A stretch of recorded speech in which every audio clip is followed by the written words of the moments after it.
बिस्मिल्लाहिर्रहमानिर्रहीम। अस्सलाम वालेकुम। Chemistry class 9। आज मैं आपको बहुत इंपॉर्टेंट टॉपिक डिस्क्राइब करूंगी और वो इंपॉर्टेंट टॉपिक है इलेक्ट्रॉनिक कॉन्फ़िगरेशन। ये टॉपिक आपकी बुक के चैप्टर नंबर 2 एटॉमिक स्ट्रक्चर के अंदर है और ये इलेक्ट्रॉनिक कॉन्फ़िगरेशन जो है ये क्लास 9 के अंदर भी है और फर्स्ट ईयर के अंदर भी है।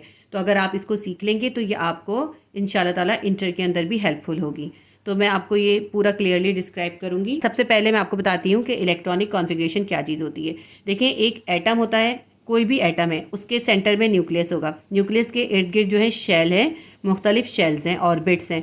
उन शेल के अंदर जो है इलेक्ट्रॉन्स रिवॉल्व कर रहे हैं। ये इलेक्ट्रॉन न्यूक्लियस के इर्द गिर्द मुख्तलिफ लेवल्स के अंदर मूव कर रहे हैं या रिवॉल्व कर रहे हैं। ये मुख्तलिफ लेवल्स कौन से हैं? न्यूक्लियस के बाद सबसे पहला जो लेवल आता है वो होता है, या उसको हम शेल कहते हैं, होता है के। उसके बाद जो दूसरा होता है वो होता है एल, और जो थर्ड होता है वो है एम, और फोर्थ होता है एन। लेकिन ये नहीं है कि सिर्फ ये हैं, इसके बाद ओ, पी और क्यू भी हो सकते हैं, लेकिन आज हम सिर्फ एन शेल तक ही डिस्कस करेंगे। ये मैंने एक एटम का स्ट्रक्चर ड्रॉ करा है, इससे मैं आपको तमाम इलेक्ट्रॉनिक कॉन्फ़िगरेशन इजीली सिखा दूंगी। देखें, ये न्यूक्लियस है, न्यूक्लियस के ऊपर पॉजिटिव चार्ज है और इसके इर्द गिर्द जो है ये शेल्स हैं, मुख्तलिफ ऑर्बिट्स हैं। सबसे पहले क्या है, ये है न्यूक्लियस, हम लिख लेते हैं। और फिर ये जो इसके बाद फर्स्ट शेल है, फर्स्ट शेल का नाम होता है के शेल, और के शेल के अंदर ज़्यादा से ज़्यादा 2 इलेक्ट्रॉन्स आ सकते हैं। उसके बाद ये जो सेकंड शेल है हमारे पास एल शेल। फिर ये है थर्ड शेल है एम शेल। उसके बाद नेक्स्ट जो है वो है एन शेल। देखिए, के शेल के अंदर ज़्यादातर 2 इलेक्ट्रॉन आ सकते हैं, एल शेल के अंदर 8 इलेक्ट्रॉन आ सकते हैं और एम शेल के अंदर 18 इलेक्ट्रॉन आ सकते हैं, जबकि एन शेल के अंदर ज़्यादा से ज़्यादा 32 इलेक्ट्रॉन्स आ सकते हैं। 32 से कम होंगे लेकिन 32 से ज़्यादा एन शेल में नहीं आ सकते। अगर किसी एटम के पास इससे ज़्यादा इलेक्ट्रॉन होंगे तो उसके बाद फिर और मज़ीद शेल्स भी होंगे, जिसका नाम क्या हो सकता है, ओ, पी, क्यू। ठीक है, लेकिन हम सिर्फ एन शेल तक ही डिस्कस करेंगे। ये जो इन शेल्स के अंदर इलेक्ट्रॉन्स रिवॉल्व कर रहे हैं या घूम रहे हैं, तो वो सिर्फ एक ही पैथ पे नहीं घूम रहे, बल्कि उनके ये जो शेल्स हैं इनके साथ साथ उनके अंदर सब शेल भी हैं। यानी इसमें जब इलेक्ट्रॉन रिवॉल्व कर रहे होते हैं वो सिर्फ एक ही पूरे सेम पैथ के ऊपर नहीं चलते। उनमें से कुछ इलेक्ट्रॉन जो होते हैं थोड़ा सा डिस्टेंस करके हल्के से फासले से चल रहे होते हैं, वो दूसरे शेल में नहीं होते, लेकिन इसी शेल का सब शेल होता है। अब ये जो तमाम शेल्स हैं इनके कौन कौन से सब शेल्स हैं मैं आपको बताती हूँ। ये जो के शेल है इसका सिर्फ एक ही सब शेल होता है, और वो क्या होता है, वो सब शेल होता है एस। ठीक है, के के पास सिर्फ एक सब शेल है और वो सब शेल है एस। एल के पास जो है 2 सब शेल होते हैं, पहला जो होता है एस होता है और दूसरा क्या होता है, पी। ठीक है, जब हम के सब शेल लिखते हैं तो उसको 1s लिखते हैं। देखिए, अब ये के जो है फर्स्ट शेल का है ना, के फर्स्ट शेल है तो इसके साथ आता है 1s, और ये एल है, एल सेकंड शेल है तो इसके साथ हम लिखेंगे 2s और 2p।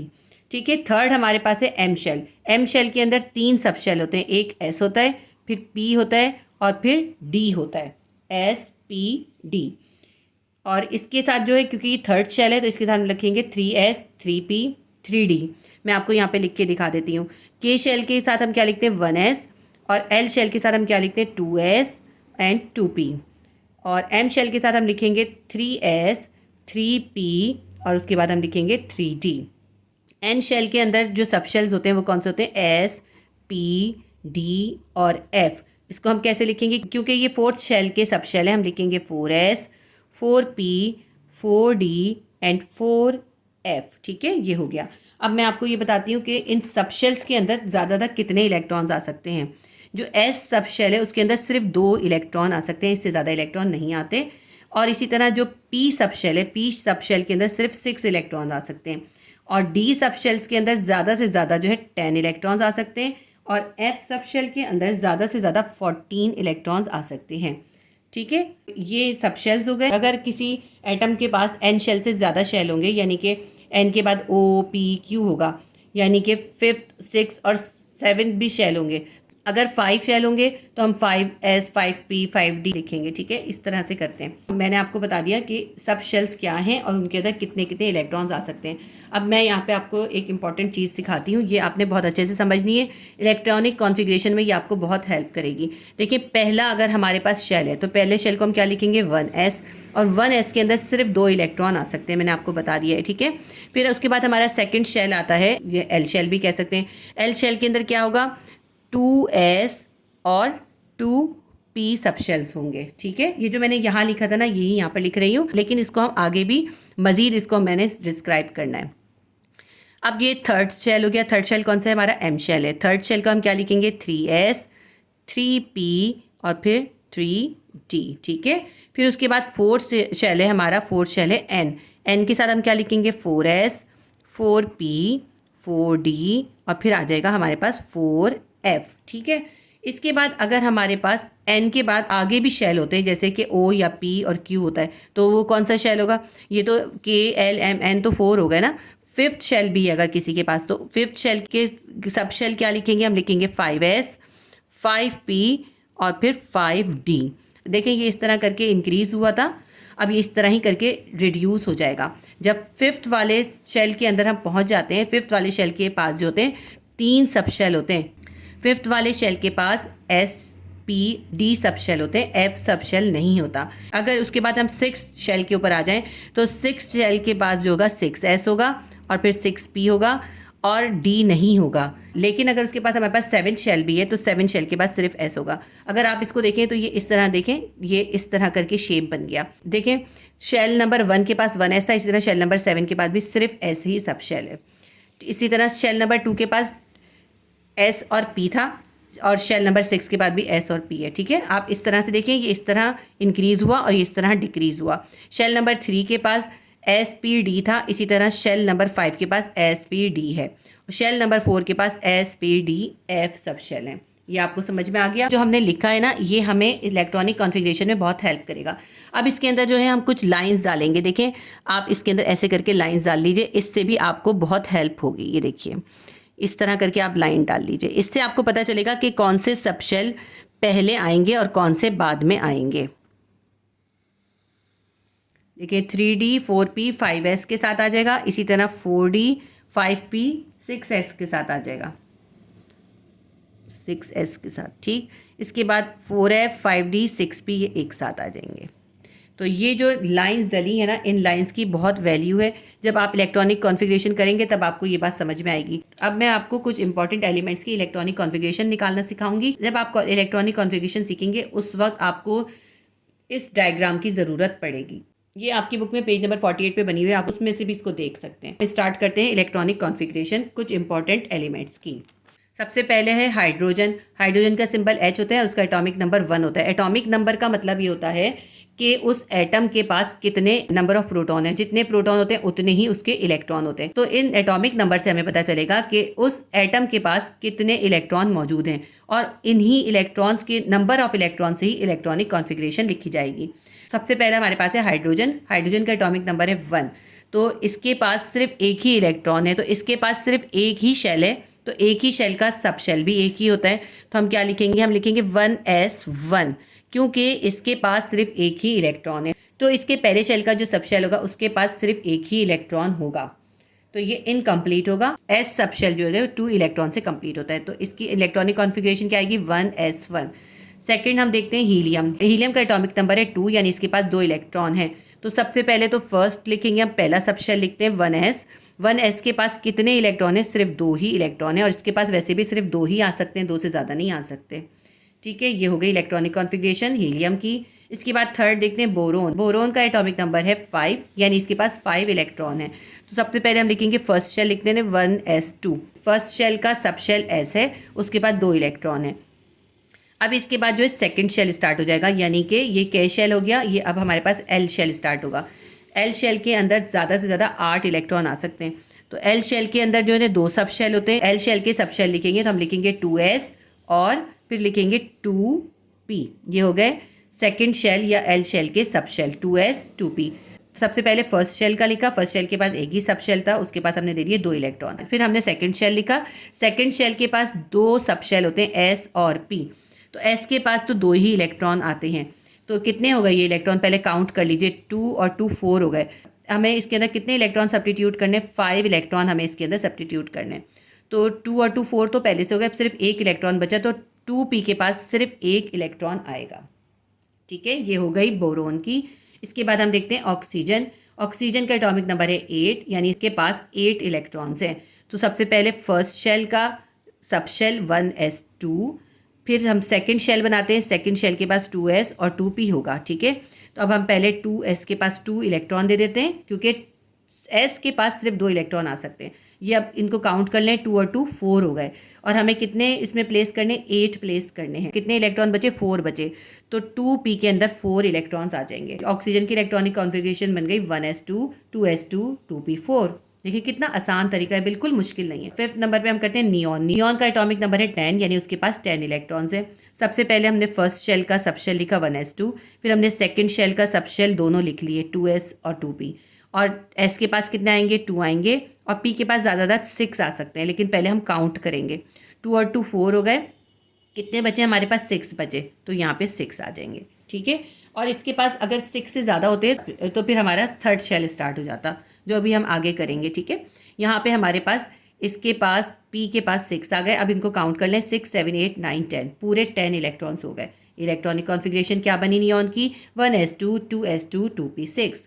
इसके बाद हम करते हैं सोडियम। सोडियम का सिंबल है Na, इसका एटॉमिक नंबर है 11, यानी इसके पास 11 इलेक्ट्रॉन है। सबसे पहले हम लिख लेते हैं फर्स्ट शेल, फर्स्ट शेल का सब शेल होगा 1s2, फिर सेकंड शेल लिख लेते हैं, सेकंड शेल का सब शेल होगा 2s और 2p। अब इसके अंदर हम सब्स्टिट्यूट कर देते हैं, तो s के पास 2 आएंगे और p के पास आएंगे 6। अब इसको पहले काउंट कर लें, फिर हम आगे लिखेंगे। 6 7 8 9 10, 10 हो गए। तो इसके बाद 2p के बाद अब ये हमारे पास देखिए फर्स्ट शेल और सेकंड शेल कंप्लीट हो गया, थर्ड शेल स्टार्ट हो जाएगा। थर्ड शेल में आता है 3s। थर्ड शेल के s सब शेल के अंदर कितने इलेक्ट्रॉन आएंगे, तो पहले इसको काउंट कर लेते हैं। 6 7 8 9 10, कितने बचे हुए, सिर्फ एक इलेक्ट्रॉन बचा हुआ है, तो s के पास सिर्फ एक ही इलेक्ट्रॉन आएगा। इसके बाद हम करते हैं फॉस्फोरस। इसका सिंबल है P और इसके पास इलेक्ट्रॉन्स है 15। तो फर्स्ट शेल बनाते हैं, फर्स्ट शेल का सब शेल 1s2, फिर सेकंड शेल बनाते हैं 2s और 2p, 2s और 2p। तो 2s के पास भी 2 आ जाएंगे और 2p के पास ज़्यादातर 6 आ सकते हैं, तो 2p 6 हो जाएंगे। अब काउंट कर लें, 6 7 8 9 10, 10 हो गए। फिर उसके बाद अब ये हमारा फर्स्ट शेल कंप्लीट हो गया, सेकंड शेल कंप्लीट हो गया। अब हम थर्ड शेल स्टार्ट करेंगे। थर्ड शेल के पास भी सबसे पहले 3s2 होगा, फिर उसके बाद 3p आएगा, ठीक है। पहले 3s2 होगा, फिर 3p आएगा। p के ऊपर कितने इलेक्ट्रॉन आने, ये हम पहले काउंट कर लें, फिर उसके अंदर सब्स्टिट्यूट कर देंगे। 2 और 6 8 9 10 11 12, ये अब हमने 12 जो है इलेक्ट्रॉन प्लॉट कर दिए। हमारे पास कितने इलेक्ट्रॉन बचे, 15 थे ना, 12 इसके अंदर हो गए, तो कितने बचे, सिर्फ 3 इलेक्ट्रॉन बचे, तो वो 3 इलेक्ट्रॉन 3p के पास आ जाएंगे। तो क्या बनेगी इलेक्ट्रॉनिक कॉन्फ़िगरेशन फॉस्फोरस की, बनेगी 1s2 2s2 2p6 3s2 3p3। अब इसके बाद हम करेंगे कैल्शियम। कैल्शियम का सिंबल होता है Ca और इसका एटॉमिक नंबर होता है 20, यानी इसके अंदर हमें 20 इलेक्ट्रॉन प्लेस करने हैं। फर्स्ट शेल का सब शेल होगा 1s2, फिर सेकंड शेल स्टार्ट हो जाएगा, सेकंड शेल का सब शेल होगा 2s2 2p6। देखें, अब आप ये कहेंगे कि आप बगैर गिने क्यों लिख रही हैं, क्योंकि देखिए 20 है तो कम से कम यहाँ तक तो आएगा ना, 15 तक यहाँ तक आया था, तो इसका मतलब है इससे आगे ही आएगा, तो इसलिए हम ऐसे ही लिख लेंगे। ये हो गया हमारे पास 2s2 2p6, second shell complete हो गया। थर्ड शेल स्टार्ट करते हैं, 3s2 और उसके बाद आएगा 3p। अब यहाँ पे जो है p के पास ज़्यादातर 6 आ सकते हैं। अब इसको पहले काउंट कर लेते हैं, इसके बाद आगे लिखेंगे। इसको पूरा काउंट कर लेते हैं, कितने हो गए, 18 हो गए हमारे पास, ठीक है। 3p के बाद कौन सा सब शेल आना चाहिए, 3s 3p हो गया, 3d आना चाहिए ना, लेकिन इसके अंदर 3d नहीं आएगा। और क्यों नहीं आएगा, इसको आप डायग्राम से समझेंगे। वो जो मैंने डायग्राम बनाई थी उससे पता चलेगा आपको कि किस तरह से नहीं आएगा। ये एरोज़ बताते हैं कि हमें किस तरतीब से जो है इलेक्ट्रॉनिक कॉन्फ़िगरेशन लिखनी है। देखिए 1s के बाद 2s आता है, फिर 2p आता है, फिर 3s आता है, 3s के बाद क्या आता है 3p, फिर 3p के बाद 4s आता है, 3d नहीं आता। जब आपके पास 3p में सारे इलेक्ट्रॉन प्लॉट हो जाएं तो उसके बाद आप 4s लेते हैं, 3d नहीं लेते। 4s के अंदर इलेक्ट्रॉन पुट करने के बाद फिर आप 3d लेंगे, फिर 4p लेंगे। 3d के बाद आप जो है 4s पे नहीं जाएंगे, 3d के बाद आप जाएंगे 4p पे, फिर 5s पे, 5s के बाद 4d पे, फिर 5p पे, फिर 6s पे, फिर आप जाएंगे 4f पे, फिर 5d पे, फिर 6p पे और फिर 7s पे। ये लाइंस डालने का मकसद ये था, ये तरतीब बतानी थी। अभी तक आपने देखें 1s 2s 2p 3s 3p तक कह रहा था। अब आपके पास 3p तक जो है सारे इलेक्ट्रॉन फिल हो गए, तो अब आप 3d पे नहीं जाएंगे। थर्ड शेल के सब शेल d पे जाने से पहले आप कहाँ जाएंगे, 3p के बाद आप जाएंगे 4s पे, फिर आप जाएंगे 3d पे, ठीक है। तो अब इसको हम आगे इसको करते हैं। कैल्शियम का हमने पहले लिखा 1s2, ये फर्स्ट शेल हो गया। फिर सेकंड शेल का सब शेल लिखा 2s2 और 2p6, ठीक है। ये हमारे पास यहाँ तक 10 इलेक्ट्रॉन हो गए। इसके बाद हमने थर्ड शेल लिखा 3s2 और फिर 3p6 लिखा। यहाँ पे 10 और 8 18 इलेक्ट्रॉन हो गए। अब हमारे पास जो है इसके बाद हम 3d लिखने के बजाय हम लिखेंगे 4s, क्योंकि थर्ड शेल के बाद 4s आता है ना, 4s2 लिखेंगे, ठीक है। देख लीजिए, अब इसको काउंट कर लेते हैं कि इस s में 2 आएंगे या 1 आएगा, ये काउंट कर लेते हैं। 6 और 6 12, 13 14 15 16 17 18 19 20, ये पूरे 20 इलेक्ट्रॉन हमने पुट कर दिए। अब ये देखें, ये इसकी इलेक्ट्रॉनिक कॉन्फ़िगरेशन बन गई। इसमें थर्ड का डी शेल इसके बाद आना चाहिए। जब आपका थर्ड शेल के अंदर s और p फिल हो जाएगा तो आप थर्ड शेल का डी सब शेल नहीं लेंगे, बल्कि फोर्थ शेल के अंदर चले जाएंगे। फिर फोर्थ शेल के बाद फिर आप यहाँ पे थर्ड का डी लेंगे, जो हम आगे करेंगे। अभी आगे वाला आप करेंगे तो आपको समझ में आ जाएगा। नेक्स्ट है हमारे पास आयरन। आयरन का सिंबल है Fe, इसका एटॉमिक नंबर है 26, यानी इसके 26 इलेक्ट्रॉन हमें पुट करने हैं। तो अब यहाँ तक तो देखें, यहाँ तक 20 हो गए थे, तो यहाँ तक तो हम सेम ही लिखेंगे ना, फिर उसके आगे लिख लेंगे। तो सबसे पहले फर्स्ट शेल का सब शेल है 1s2, फिर सेकंड शेल का सब शेल है 2s2 2p6, और फिर थर्ड शेल स्टार्ट हो गया। थर्ड शेल के अंदर 3s2 3p6 और 3p6 के बाद आ जाता है 4s2। अब थर्ड शेल के बाद डायरेक्ट फोर्थ का सब शेल आ गया, लेकिन अब हम वापस से थर्ड शेल के पास जाएंगे और थर्ड का डी सब शेल लिखेंगे। अब पहले काउंट कर लें कि डी सब शेल के पास कितने आएंगे। 20 हो चुके हैं। ये जो इलेक्ट्रॉन इसके अंदर सब्स्टिट्यूट हो गए वो हो गए 20, और हमें 26 इसके अंदर पुट करने हैं। तो हमारे पास कितने बचे? सिर्फ 6 इलेक्ट्रॉन बचे। वो यहाँ पे हम लिख देंगे 3d6।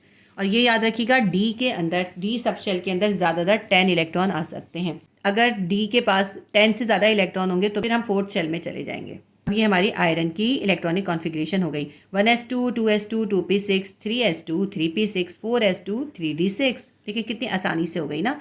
ये इसमें बच्चे बहुत कंफ्यूज होते हैं कि ये 3s और 3p के बाद अचानक से 4s आ गया और फिर 3d आ गया, तो थर्ड शेल के बाद 4s क्यों आ गया? तो मैंने आपको बता दिया, जब p सब शेल तक कंप्लीट हो जाए तो फिर हम दोबारा s शेल लाते हैं, फिर हम बाद में d लिखते हैं। इसके बाद नेक्स्ट है कॉपर। कॉपर का सिंबल है Cu और इसका एटॉमिक नंबर है 29, यानी इसके पास 29 इलेक्ट्रॉन है जो हमें इसमें पुट करने हैं। फर्स्ट शेल का सब शेल हो गया 1s2, सेकंड शेल का सब शेल हो गया 2s2 2p6। अब ये देखें, यहाँ तक हमने 26 प्लॉट किए हुए ना, तो यहाँ तक तो हमें सेम करना है, उसके बाद हमें और आगे करना होगा। ठीक है, तो इसको वैसे ही भी आप चाहें तो लिख सकते हैं। थर्ड शेल स्टार्ट हो गया 3s2 3p6, फिर 3p6 के बाद थर्ड का d नहीं आएगा, बल्कि आएगा 4s2 और फिर आएगा थर्ड का d सब शेल। अब d में ज़्यादा 10 आ सकते हैं, पहले इसको काउंट कर लें, फिर d के अंदर सब्स्टिट्यूट करेंगे। ये सब काउंट करके हैं हमारे पास है 20, तो 20 हम प्लॉट कर चुके हैं और हमें 29 प्लॉट करने हैं। कितने रह गए? 9 रह गए। d के अंदर कितने इलेक्ट्रॉन आएंगे? d के अंदर इलेक्ट्रॉन आएंगे 9। ठीक है, यहाँ हम लिख देते हैं 9। तो कॉपर की इलेक्ट्रॉनिक कॉन्फ़िगरेशन क्या बन गई? 1s2 2s2 2p6 3s2 3p6 4s2 3d9। और d के अंदर ज़्यादातर 10 आ सकते हैं। अगर हम ऐसे एलिमेंट की कर रहे होते जिसका एटॉमिक नंबर 30 होता तो यहाँ पे 10 आ जाते, और ऐसे एलिमेंट का कर रहे होते जिसका 31 होता तो फिर 3d के अंदर हम 10 इलेक्ट्रॉन पुट करने के बाद फोर्थ शेल के अंदर चले जाते। ठीक है, तो वो हम आगे करेंगे, नेक्स्ट वाले के अंदर आपको समझ में आ जाएगा।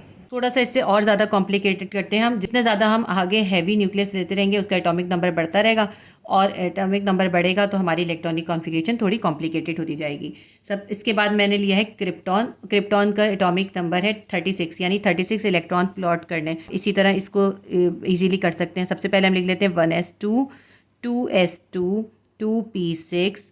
ठीक है, ये हो गया हमारा फर्स्ट शेल के अंदर।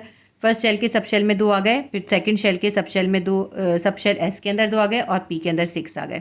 फिर थर्ड शेल स्टार्ट हो गया, थर्ड शेल के एस शेल के अंदर 2 आ गए, फिर थर्ड शेल के पी सब शेल के अंदर 6 आ गए।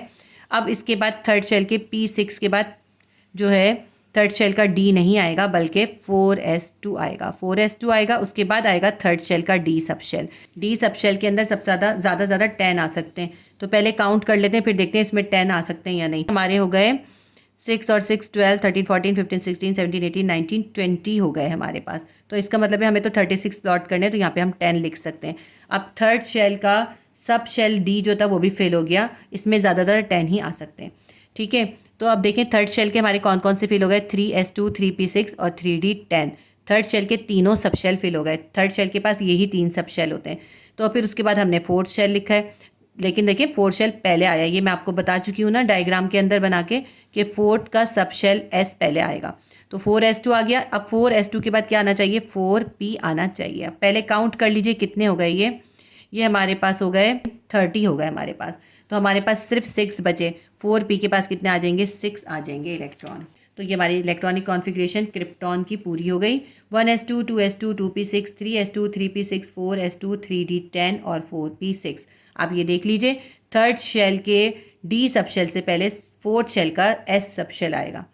इसी तरह आगे हम चलते जाएंगे।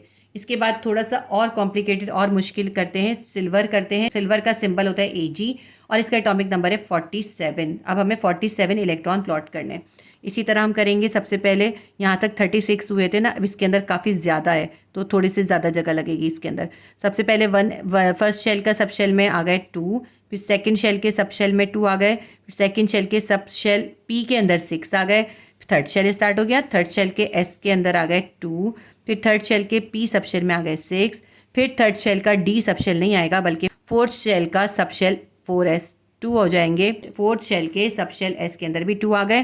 फिर उसके बाद थर्ड शेल का D सब शेल आएगा 10। D के अंदर ज़्यादातर 10 आ सकते हैं, ठीक है। अब देखें मैं एक बार और बता देती हूँ। देखें ये फर्स्ट शेल है, फर्स्ट शेल के पास सिर्फ एक ही सब शेल होता है। फिर ये सेकंड शेल है, 2 वाला जो है सेकंड शेल है, इसके पास S और P होता है और P के पास 6 होते हैं और S के पास 2 होते हैं। ये सेकंड शेल हो गया। थर्ड शेल स्टार्ट हुआ। थर्ड शेल के पास जो होता है 3 सब शेल होते हैं, S, P और D। लेकिन हम D पे जाने से पहले S पे जाते हैं क्योंकि मैंने आपको डायग्राम में दिखाया था, ठीक है। मैं भी आपको दोबारा दिखा देती हूँ डायग्राम में। तो अब ये हमारे पास थर्ड शेल को देखें, 3s2, 3p6 और 3d10। थर्ड शेल भी कंप्लीट हो गया। उसके बाद 4 शेल स्टार्ट हो गया, 4s2। 4s2 पहले आता है इससे क्योंकि यही इसका मेथड है। 4s2 पहले आ गया। 4s2 के बाद क्या आएगा, फोर्थ शेल का सब शेल S हो गया, फोर्थ शेल का सब शेल आएगा P और इसके पास ज़्यादातर आ सकते हैं 6। अब पहले काउंट कर लेते हैं कि कितने हो गए, फिर हम आगे बनाएंगे शेल। 36 होगा ये टोटल। इसको तो मैंने काउंट कर लिया पूरा, ये 36 है और हमें 47 प्लॉट करने हैं, यानी अभी अच्छे खासे बाकी हैं। अब मैंने आपको जो तरीका बताया था, देखें अब फोर्थ शेल का S शेल भी हो गया, P शेल भी हो गया। अब हमारे पास क्या आता है, D शेल आता है। हम D नहीं पे नहीं जाते, पहले 5 शेल के S पे जाएंगे, 5s2, ठीक है। क्योंकि ये मैंने आपको डायग्राम में बताया है। देखिए मैं एक दफ़ा और आपको दिखा देती हूँ।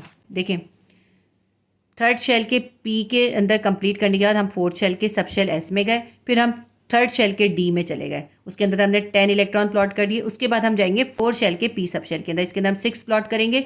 लेकिन 4p के बाद हम 4d में नहीं जाएंगे बल्कि हम 5s में जाएंगे। इन एरोज़ का मतलब ये है कि हमें इस तरतीब से अपनी इलेक्ट्रॉनिक कॉन्फ़िगरेशन करनी है। 4p के पास 6 इलेक्ट्रॉन देने के बाद 5s के पास हम 2 इलेक्ट्रॉन देंगे। अब 5s के पास किधर जाना चाहिए, अब हमें इधर जाना चाहिए। इस तरह से हम ऊपर से नीचे आते हैं। फिर हम जाएंगे 4d के पास। 4d के अंदर 10 इलेक्ट्रॉन देने के बाद फिर हम 5p के पास 6 इलेक्ट्रॉन देंगे। फिर हम चले जाएंगे 5d के बजाय हम चले जाएंगे 6s के पास, ठीक है। सिल्वर का मैं एक दफ़ा और आपको बता देती हूँ। देखिए फर्स्ट शेल के S शेल के अंदर 2 चले गए, सेकंड शेल के जो 2s2 और 2p6 हो गए, ये 8 इसमें चले गए। फिर थर्ड शेल स्टार्ट हुआ, थर्ड शेल के S सब शेल के अंदर 2 गए, P सब शेल के अंदर 6 गए और D सब शेल के अंदर 10 गए। ये हो गया थर्ड शेल। और लेकिन D से पहले हमारे पास 4s2 आएगा, 4s2 के अंदर 2 चले गए। अब थर्ड का D सब शेल आया, उसके अंदर 10 चले गए। अब 4 का S2 तो हो चुका था, अब आएगा 4p6। फिर 4p6 के बाद 4d 10 नहीं आएगा बल्कि 5s2 आएगा। अब ये 5s2 के बाद हम फिर 4 शेल के पास जाएंगे और हम लिखेंगे 4d।